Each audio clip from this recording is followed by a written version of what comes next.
Bapak Mama yang diberkati Tuhan, semua pemuda-pemudi yang juga diberkati Tuhan, Salam. Mari dengan sukacita kita saling menyapa saudara-saudara kita di samping kiri kanan dengan berkata, Tuhan memberkatimu.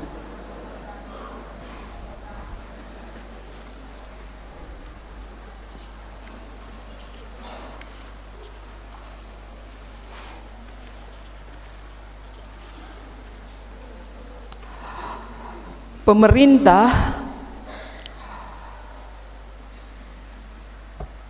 berupaya untuk menjaga hak-hak rakyatnya dengan mengeluarkan sejumlah aturan-aturan yang melindungi hak setiap anak bangsa.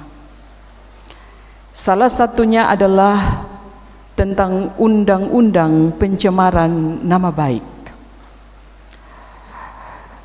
Semenjak Undang-Undang IT, Informasi dan Teknologi dan juga Elektronik nomor 19 tahun 2016 disahkan, semua kita diajak untuk berhati-hati.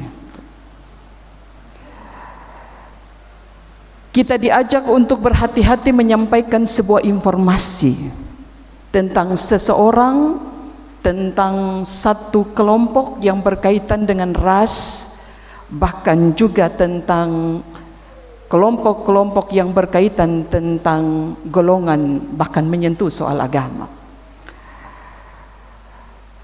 Bukan hanya soal ancaman atau saksi pidana KUHP, tapi juga soal berapa saudara dan saya harus tinggal dalam kurungan penjara karena mencemarkan nama baik seseorang. Saya periksa undang-undang ini, paling rendah itu 1,4 juta denda pidana jika didapati ada bukti-bukti yang memperkuat sebuah tuduhan. Tapi juga tidak omong tentang sebuah denda secara hukum, tetapi juga bicara tentang berapa lama saudara harus menanggung dari sebuah kesalahan yang saudara lakukan dalam kesadaran. Di kurungan itu dari 1,5 tahun penjara sampai pada 4, dengan denda termurah itu 1.400.000 sampai dengan 750 juta. Berani saudara? Ini undang-undang sebenarnya tidak hanya mau memperkuat tentang sebuah hukuman, tetapi sebuah peringatan untuk berhati-hatilah dalam menyampaikan sebuah informasi. Tidak main-main undang-undang ini diputuskan, direvisi tahun 2016, diperkuat dengan sejumlah alasan-alasan yang dipertegas oleh pemerintah. Kenapa? Karena pencemaran nama baik itu masuk dalam sebuah hinaan, saudara. Nah, Bapak Mama, saudara-saudara, sepertinya tidak ada masalah dengan aturan ini. Siapa yang menghina seseorang dalam bentuk apa saja, secara langsung bahkan tidak langsung, maka hukum ini bilang berhati-hatilah saudara. Tetapi menjadi catatan lanjutan bagi kita, nama baik itu urusan siapa, saudara? Nama baik itu urusan yang memiliki namakah? Atau nama baik ini menyangkut urusan dengan orang lain? Hari ini kita belajar dari tulisan kesaksian Salomo. Ini kita sebut sebagai kitab hikmat. Ayub juga bicara itu, pengkhotbah juga bicara itu.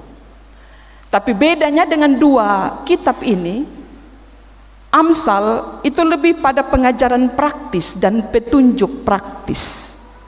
Jadi orang tidak perlu lagi menafsirkan, tidak perlu lagi pakai sebuah buku rujukan, tidak lagi perlu mencari referensi-referensi yang berat untuk menafsirkan tulisan dari Raja Salomo.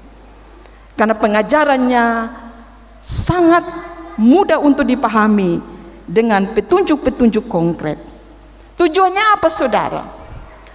Tulisan ini dituliskan oleh Salomo bertujuan supaya pembacanya, saudara dan saya, menyadari bahwa di setiap keputusan-keputusan praktis yang kita pilih itu ternyata berdampak, sekalipun mungkin terlihat sederhana dan sepele bagi beberapa orang. Kalau kita perhatikan tulisan ini, Bapak Mama, yang pertama, Salomo bilang begini, nama baik tidak dapat disejajarkan dengan kekayaan. Salomo itu kurang apa? Kuasa ya, gitu. Kekayaan juga ya. Sampai-sampai memang karena kekayaan juga dan kemasyhuran dia sebagai seorang raja, dia pun istri juga banyak. Tapi Salomo pun istri yang banyak itu bukan wujud pengajaran. Kan itu bapak-bapak dong.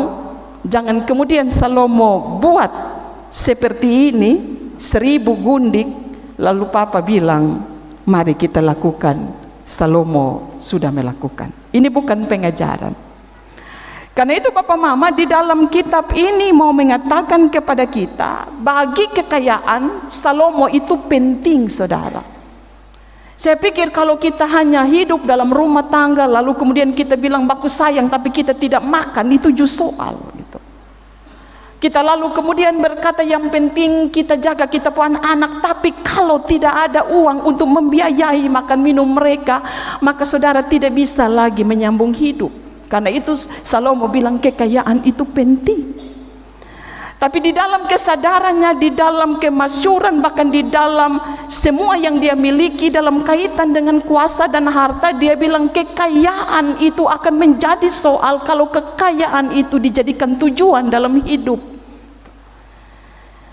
Kekayaan itu penting, tapi kalau dia menjadi tujuan, jadi orientasi orang melakukan sesuatu itu hanya untuk kaya. Kita bekerja, kita melakukan ini dan itu, kita menyibukkan diri dengan berbagai macam hanya untuk semata-mata menimbun kekayaan. Bagi Salomo ini yang soal gitu.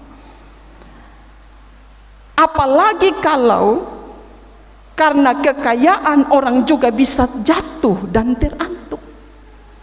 Baik dari terantuk pada batu-batu yang kecil sampai juga pada terantuk pada batu-batu yang besar. Karena itu dia bilang begini, nama baik itu bukan ditentukan oleh orang lain. Jadi dia bilang begini, saudara, dalam bahasa sederhana, saudara punya nama baik, saya punya nama baik, bukan ditentukan oleh orang lain gitu.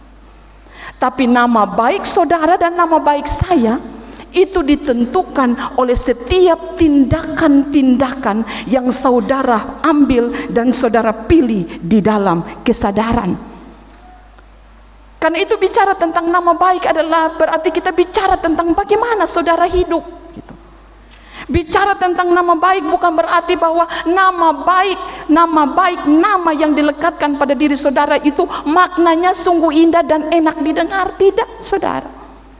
Tapi nama baik itu terkait dengan semua yang kita putuskan dan bagaimana saudara dan saya menjalani dan menghabiskan hidup ini. Karena itu dia bilang begini, semua nama baik itu bisa dimiliki bukan hanya orang kaya, tapi orang yang miskin secara material dan finansial pun juga bisa tetap memiliki nama baik. Dari dia hidup sampai dia masuk dalam lubang kubur, nama baik dia tetap harum di depan banyak orang. Karena itu dia bilang begini, Bapak Mama, nama baik itu juga bukan tergantung status sosial, jabatan dia apa, berapa banyak waktu yang dihabiskan untuk mengabdi pada sebuah instansi atau lembaga-lembaga internasional, tidak. Tapi nama baik itu soal integritas juga. Apa itu integritas, saudara? Integritas itu adalah potensi dan kemampuan yang ada dalam diri kita yang memancarkan kewibawaan dan kejujuran. Orang tidak perlu berkampanye tentang siapa dia, Tapi di dalam kata dan di dalam lakunya orang bisa menutup siapa dia dengan berkata, ini orang-orang yang berintegritas. Orang yang berintegritas itu dia akan bilang tidak untuk sesuatu yang tidak harus dia lakukan. Orang yang berintegritas itu tidak lagi pakai uang untuk tutup dia punya mulut bicara tentang soal kejujuran. Orang yang berintegritas itu tidak kemudian dia bilang saya berintegritas karena semua yang melekat dalam diri saya, yang kita selalu bilang casing yang bergemerlapan itu. Tapi orang yang berintegritas dia jalan dalam kewibawaan, dia berucap juga dalam kewibawaan. Semua yang dia perkatakan ada dalam sebuah tema tentang kewibawaan. Karena itu orang yang berintegritas tidak bisa disetel.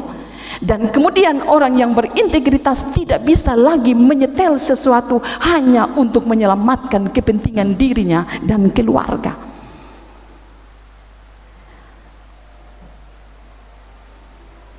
Yang kedua, bagi Salomo, pengajaran tentang nama baik itu diikuti dengan pentingnya kebijaksanaan dan kerendahan hati. Orang bijak itu bagi Salomo memperlihatkan sikap yang berbeda dengan orang bodoh. Ini bukan bodoh soal buta huruf dan buta angka, tapi bodoh soal kalau dikasih tahu itu ngeyel, orang Jawa bilang. Orang Timur bilang kalau dikasih tahu dia seperti batu piak yang tidak mau diatur dan tidak mau diajari. Dia boleh fasih dalam berbagai macam bahasa, dia boleh melek huruf dan angka, tapi untuk menyampaikan, untuk menuruti sesuatu yang sebenarnya berdiri pada dasar kebenaran, dia sulit untuk membawa dirinya mengikuti arus kebaikan itu. Karena itu Papa Mama, orang yang bodoh dan orang yang bijak itu selalu menampilkan sikap yang berbeda. Karena itu Salomo bilang begini, orang yang bijak itu tidak akan jatuh pada lubang yang sama.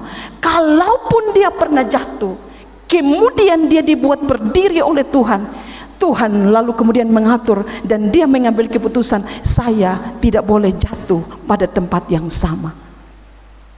Bahkan juga saya tidak boleh jatuh pada hal lain, sekalipun saya tidak jatuh pada tempat yang sama. Karena itu orang yang bijak itu tidak akan jatuh. Dia tahu tempat-tempat yang akan mencelakakan dan mencederai nama baiknya. Orang yang bijak itu dia akan belajar dari kesalahan. Tapi orang yang bijak itu membuat pengalaman buruk bukan sebagai luka, tetapi sebagai sebuah proses untuk belajar. Kalau orang yang bodoh dia bilang pengalaman pahit itu adalah luka, maka orang bijak bilang begini, pengalaman pahit itu adalah pelajaran. Pelajaran di mana dia belajar tentang banyak hal. Dia belajar tentang keberhasilan, bahkan dia juga belajar tentang keangkuhan. Dia juga belajar tentang kesombongan. Dia belajar tentang semua yang merasa cukup, tapi dia juga bisa belajar tentang semua yang bisa menawarkan banyak hal karena lahir dari perasaan merasa tidak cukup. Karena itu Papa Mama, bagi Salomo, kekayaan, kehormatan, dan kehidupan itu pemberian Tuhan. Kita kaya, kita mendapat posisi yang terhormat bukan hanya soal saudara dan saya bekerja dengan berdarah-darah. Tapi bagi Salomo dia bilang, kalau engkau kaya, kalau engkau diposisikan pada posisi yang terhormat, kalau kehidupan itu Allah anugerahkan kepadamu, itu bukan semata-mata karena engkau yang berdarah-darah untuk hidupmu, tapi karena ada Allah yang memainkan peran sehingga engkau mendapatkan semua yang dicari oleh semua yang hidup. Karena itu saya mau bilang begini saudara, Tuhan itu akan memberikan semua yang saudara saya butuhkan dan cari, kalau ada dua hal dalam diri saudara. Apa itu? Salomo dengan tegas dia bilang begini, Tuhan akan menambahkan gitu. Dia akan menambahkan apa? Kalau ada kerendahan hati dalam diri saudara. Dan yang kedua, Tuhan akan memberikan itu semua kalau juga ada perasaan takut akan Tuhan. Sekarang orang lebih takut miskin dibanding takut Tuhan. Orang lebih takut kehilangan jabatan dibanding takut Tuhan. Orang jauh lebih banyak takut perutnya lapar, anak-anak tidak bisa disekolahkan, daripada harus tunduk dan berkata, kami adalah sekelompok orang yang takut Tuhan. Karena itu penting saudara, mengasah rasa takut kepada Tuhan bukan pilihan. Bagi saudara dan saya, mengasah rasa takut dalam ini kita, dalam hati kita, dalam tangan kita, menjadi penting dan serius untuk saudara dan saya lakukan. Karena ada banyak orang yang harus jatuh karena tidak lagi memiliki rasa takut akan Tuhan. Papa mama, hati yang serong, kata Salomo, yang terbagi, yang juga tidak tulus. Yang suka orang Kupang bilang begini, ini hati ini bercabang. Pohon boleh bercabang saudara, tapi hati-hati kalau hati saudara itu bercabang, ini serius, ini masalah gitu. Masalah. Karena itu Salomo dia bilang, hati yang serong, hati yang terbagi, hati yang tidak tulus, hati yang bercabang, perjalanannya akan penuh dengan luka dan ancaman. Jadi kita buat apa saja ancaman, karena dari sini hati kita sudah tidak lagi murni lagi. Amin kok? Amin. Karena dari sini dan dari sini kita sudah tidak lagi menjadi sekelompok orang-orang yang berkenan di mata Tuhan. Yang ketiga, Salomo bilang begini, pengajaran tentang nama baik harus dimulai sejak masih muda. Jangan tunggu sutua dulu. Jangan tunggu tentang lansia mau pensiun baru kita jaga kita pun nama baik. Tidak. Semenjak saudara masih muda, bukan masa kanak-kanak. Masa kanak-kanak itu masih dalam pengawasan orang tua. Tapi masa muda, masa dengan kesadaran undang-undang pemerintah juga mengikut sertakan bahwa 17, 18 tahun ke atas anak-anak sudah bisa ambil keputusan sendiri. Walau mereka tidak bisa hidup secara finansial tanpa orang tua. Karena itu dia bilang pengajaran tentang nama baik harus dimulai dari saat muda. Kenapa saudara? Orang muda itu identik dengan usia-usia mencari jati diri. Karena itu kenapa kita pun anak-anak muda, sebentar dia pun rambut hitam, besok dia pun rambut coklat, besok lagi dia pun rambut orange. Kan itu kalau ada mama-mama, bapak-bapak yang in hari kumis warna hitam, lalu besok dia semer warna ungu, itu saya mau bilang, papa dong sementara sedang mencari jati diri itu.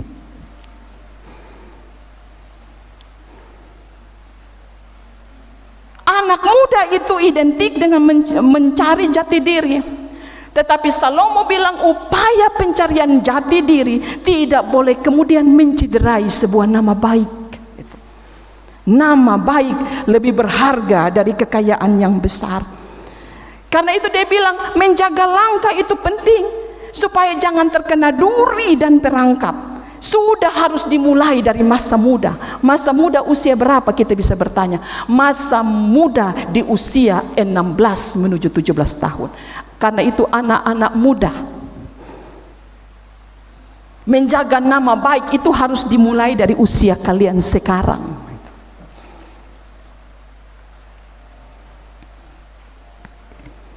Sehingga ketika kita tua, kita tahu kita sudah dibentuk apa yang harus kita lakukan untuk menjaga nama baik kita. Yang keempat, pengajaran tentang nama baik itu juga menyangkut relasi dengan orang lain gitu. Nama baik bukan tentang perasaan, penilaian yang berasal saja dari luar diri kita, tetapi nama baik itu juga menyangkut relasi kita juga dengan orang lain. Karena itu ketika kita merawat sebuah relasi dengan orang lain, tidak ada penindasan karena status sosial, karena tidak ada tuntutan balas jasa dan balas budi untuk sebuah kebaikan. Karena itu Salomo bilang begini, kalau engkau berbuat baik, maka jangan mengingat kebaikan, apalagi menuntut kebaikan, supaya orang yang menerima kebaikanmu melakukan kebaikan yang sama. Lupakan saudara. Karena itu kenapa ada orang banyak yang stres, dia sakit hati terhadap orang lain, Karena dia menaruh banyak kebaikan terhadap orang lain, lalu kemudian orang lain tidak memperlakukan kebaikan yang sama seperti pernah dia lakukan untuk dirinya. Banyak orang yang sakit hati lalu kemudian memutuskan sebuah relasi. Karena apa? Karena saya baik, maka engkau juga harus baik. Saya membantumu, maka kamu juga harus membantu. Bagi orang percaya, nama baik itu jauh lebih dari segala bentuk kecurangan. Nama baik itu menjauhkan diri dari segala bentuk hal yang bisa mencederai. Hari ini majelis sinode kasih kita tema nama baik lebih berharga daripada kekayaan. Ada beberapa hal. Yang pertama, nama baik itu kepercayaan saudara. Karena itu kalau Tuhan sudah beri itu, maka jaga itu kepercayaan. Kepercayaan itu bisa hilang karena tidak jujur. Kepercayaan itu bisa kemudian diambil oleh orang lain, oleh Tuhan melalui orang lain, karena kita merasa kita makan tidak pernah kenyang. Kepercayaan itu akan diambil oleh Tuhan melalui instansi tempat di mana saudara dan saya pernah bekerja. Ketika apa?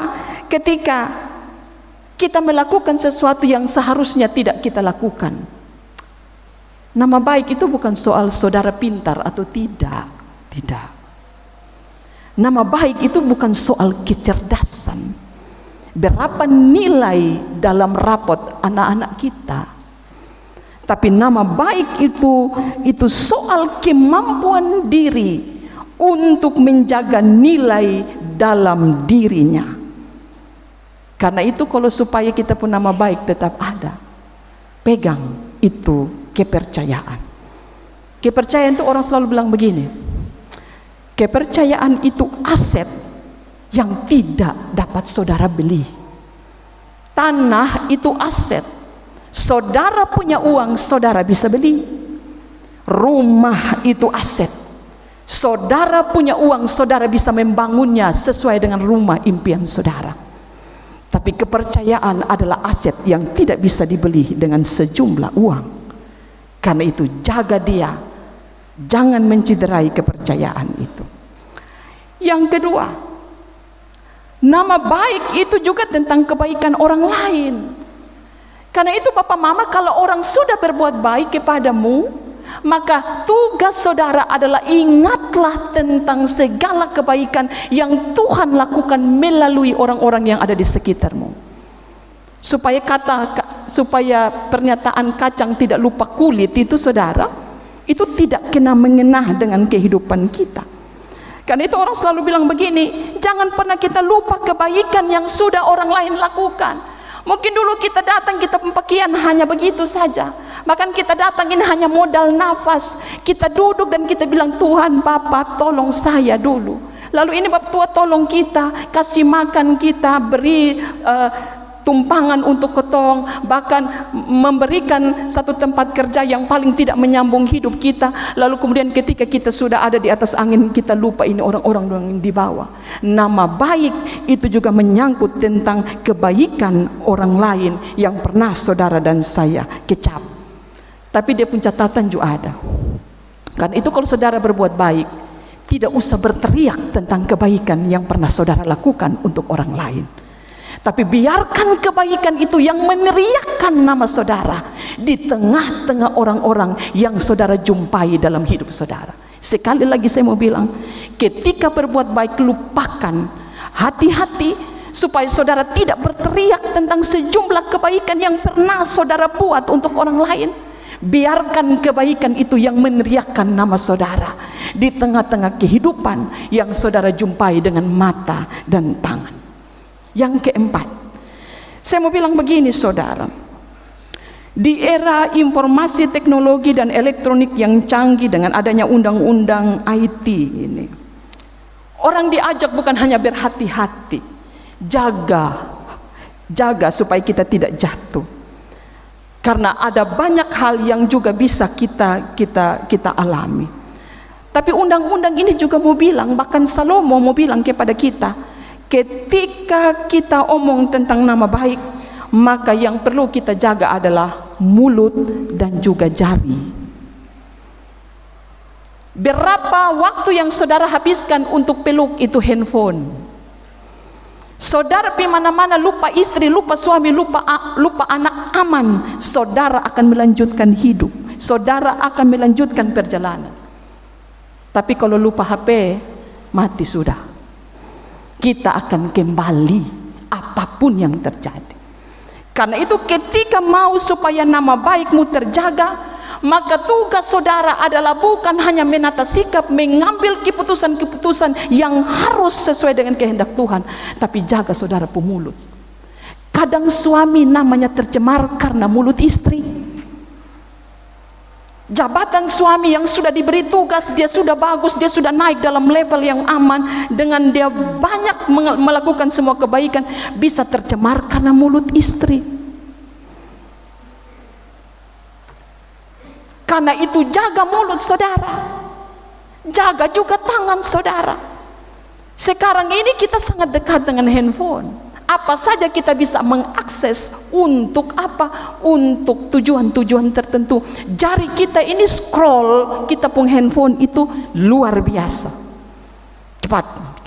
Anak-anak kita juga semakin cepat. Saya membayangkan saudara 10 sampai 30 tahun, apa jadinya anak-anak sekarang yang generasi alfa, generasi Z ini, cara mereka pegang ini handphone untuk 10-20 tahun ke depan.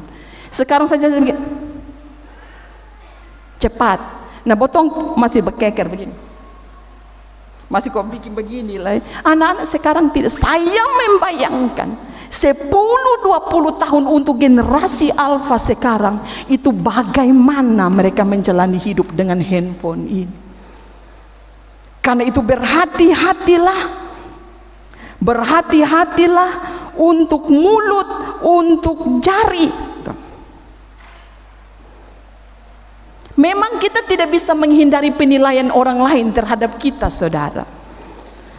Jangan coba-coba saudara menghabiskan energi yang ada dalam dirimu untuk sebenarnya bekerja secara maksimal dengan berupaya untuk menutup mulut orang lain supaya orang lain tidak melakukan penilaian terhadap dirimu. Saya mau bilang, saudara pun upaya menjaring angin. Kita pun tangan dua, mau tutup ini orang bawa mata yang pemulut ini 20.000, saudara pun tangan dua tidak bisa cukup. Karena itu kita tidak bisa kemudian melarang orang lain membuat penilaian terhadap diri kita, bahkan juga menyentuh nama baik kita. Kita duduk saja orang bisa nilai, kita jalan saja, cara jalan kita saudara itu juga bisa dinilai oleh orang lain. Bahkan ketika saudara ambil makan begitu waktu syukuran kita datang pas habis doa makan, itu siapa yang biasa begitu angkat tangan dulu. Semua lebato. Padahal keluarga itu undang ibadah syukur, bukan makan syukur. Karena itu kalau mau ikut pengucapan syukur, ikut juga ibadahnya. Jangan saudara tepa di jam makan, lalu sesudah tepa jam makan ambil sate 5 tusuk. Saya pikir itu juga soal. Apalagi kalau semakan sate 5 tusuk di belakang bungkus kadang ketemu pendeta nih cuma gitu. Pulang lagi ketemu sumakan lagi tambah bungkus lagi. Kadang-kadang beta juga berat bawa. Hanjematlah mama bawa sudah. Beta perhatiin, yo ketemu bawa. Tapi saya tahu orang pun penilaian, orang pun penilaian bisa. Kita tidak bebas dari penilaian. Tapi tugas saudara dan saya adalah apa? Adalah menjaga dirimu supaya kalaupun orang lain menilai, tapi penilaian mereka itu subjektif, penilaian mereka tidak objektif, maka amanlah nama baik saudara. Yang kelima, menjaga nama baik itu bukan soal hanya untuk sekarang, tapi menjaga nama baik itu warisan iman saudara. Karena itu jaga. Anak akan dengan bangga berkata, dulu beta pun papa, dulu beta pun mama, dulu beta pun nenek, dulu beta pun bayi. Mereka sudah mungkin selesai mereka pun hidup, hanya batu nisan yang nampak. Tapi cerita tentang para orang tua yang sudah pergi akan jadi warisan keteladanan yang akan tetap dibawa dan dipegang oleh anak-anak. Karena itu Bapak Mama, kita harus akui tidak sedikit orang tua itu pacu anak-anak bekerja hanya untuk semata-mata cari uang. Apalagi anak-anak dong sekarang, anak-anak muda, dia bekerja hanya untuk cari uang. Uang itu penting. Salomo bilang kekayaan itu penting, tapi kekayaan menjadi bermasalah kalau kita menjadikan kekayaan itu tujuan. Karena itu apa yang harus kita cari. Seorang pengusaha Indonesia terkenal, dia bilang begini, anak muda, kalau engkau bekerja cari 3 hal. Kalau engkau bekerja itu cari hal, cari 3 hal, bukan cari hal, cari 3 hal. Yang pertama, engkau bekerja cari keterampilan. Skillmu itu diasah dengan pekerjaan yang engkau terima. Yang kedua, dia bilang begini, kalau engkau bekerja carilah nama baik, supaya kalau engkau bekerja dirimu tidak boleh dinilai dengan sejumlah uang. Kau bekerja maka kau dapat uang. Sehingga orang Kupang bilang begini, ini orang doni kerja pencuri tulang. Pengusaha sukses ini bilang tidak boleh. Yang ketiga, dia bilang begini, kalau engkau bekerja maka carilah jaringan. Karena kalau 3 hal ini, skill, keterampilan, nama baik, dan jaringan engkau dapatkan, engkau tidak perlu mencari uang, tapi uang yang akan datang mencarimu. Engkau tidak sibuk mencari pekerjaan, tapi pekerjaan yang akan datang mencarimu. Karena engkau memiliki integritas. Dari 3 hal yang membuat banyak orang tidak bisa mendapatkan pekerjaan itu, tapi engkau bisa mendapatkannya. Karena itu kalau jemaat kita anak-anak muda membingkai pikiran mereka, cari kerja supaya dapat uang. Uang pakai habis, fix RB, selesai saudara. Terima gaji habis, makan Salome, traktir teman-teman dengan bakso, selesai. Tapi skill saudara, nama baik saudara, jaringan saudara akan tetap ada. Karena itu kalau saudara tidak dapat kerja, nanti orang-orang yang kenal, ini orang ada satu di bawah mata, ini anak satu ada di sini, dia tamatan ini anak ini jujur, ini anak ini loyal, ini anak ini dia kerja tanpa perintah, dia tahu apa yang harus dia lakukan. Karena itu kalau engkau mencari kekayaan, maka bisa jadi nama baikmu rusak. Tapi kalau engkau menjaga nama baik, maka kekayaanlah yang akan datang dan akan menghinggapi hidup saudara dan saya. Amin.